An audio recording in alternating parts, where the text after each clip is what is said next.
Безусловно, две очень талантливые актрисы, но такие разные, сыграли одну и ту же роль Хасики Хюррем Султан.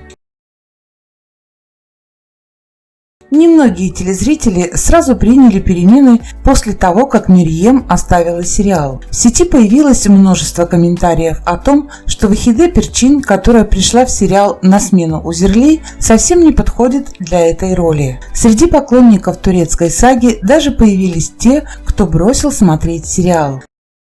На самом же деле хочется отметить, что Вахиде Перчин со своей ролью справилась искусно. Она прекрасно передала нам образ повзрослевшей и помудревшей Хюррем. Да, актрисы разные. Так и Роксолана, повзрослев, стала совсем другой. Это четко описано историей. Откуда взялась Вахиде Перчин, или Гердюм, как ее многие знают. Сейчас актрисе 56 лет, по знаку зодиака она близнецы. Родилась в Турции, но семья из Греции. Отец водитель, а мать домохозяйка. Вахиде закончила театральный факультет и какое-то время работала в театре. Когда актрисе предложили роль Хюррем Султан, чтобы заменить полюбившуюся всем Мерьем Узерли, то она согласилась не сразу. Вахиде прекрасно понимала, что и внешне, и по актерскому мастерству они как небо и земля. У Мерьем на тот момент за плечами была довольно слабая актерская карьера, а вот Перчин уже снялась не в одном фильме и была довольно популярной и талантливой.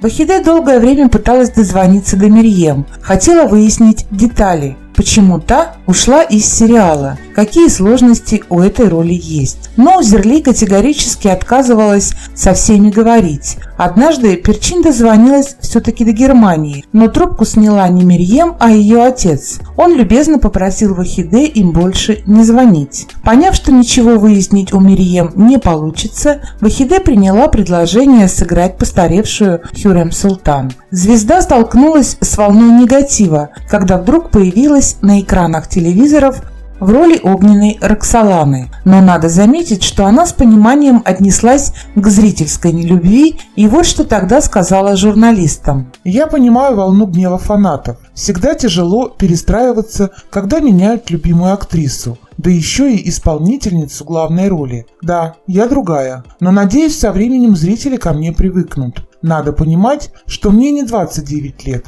Сбросить бы мне 20 лет, поверьте, я ни в чем бы Мерьем не уступала. Я пришла играть довольно повзрослевшую Хюррем. Думаю, что подхожу для этой роли». Одна очень интересная деталь. Вахиде сейчас не замужем, но на момент съемок сериала была женой Алтана Гердюма, а он, как вы помните, наверное, играл в сериале «Великолепный век» Бекира Агу. Но не только муж играл в сериале, но и дочь актрисы Ализе. История этой семьи уникальна и трагична одновременно. Во-первых, в браке супруги прожили 22 года, но затем развелись. Алтан увлекся другой, более молодой женщиной, а актриса подала на развод. Во-вторых, Вахиде поразила смертельная болезнь. Она заболела раком. Слава богу, что все обошлось, и, взяв перерыв в карьере, актриса победила эту страшную болезнь. Как Вахиде отзывается о Мерьем? Перчин считает, что Мерьем Узерли довольно талантливая молодая актриса. После того, как сериал уже закончился, женщины не раз общались между собой, и у обеих остались только хорошие воспоминания. Мерьем также говорит о Вахиде только хорошее. В одном из своих откровенных интервью, когда она буквально оправдывалась за свой побег из сериала, она сказала: «Я очень люблю Вахиде, она мне безумно нравится, но Мирал Окай сразу говорила, что я не буду играть постаревшую Хюррем. Вахиде отлично справляется». Мне лично запомнилась только одна деталь. Корону Хюррем носил кто угодно, так же, как и кольцо, а вот Вахиде Перчин корону Роксоланы не надевала. А почему? Я соглашусь с Мерьем, Вахиде очень хорошо сыграла взрослую Хюррем, и она по-своему тоже красавица. Женщина прекрасна в любом возрасте, если ее окружает любовь.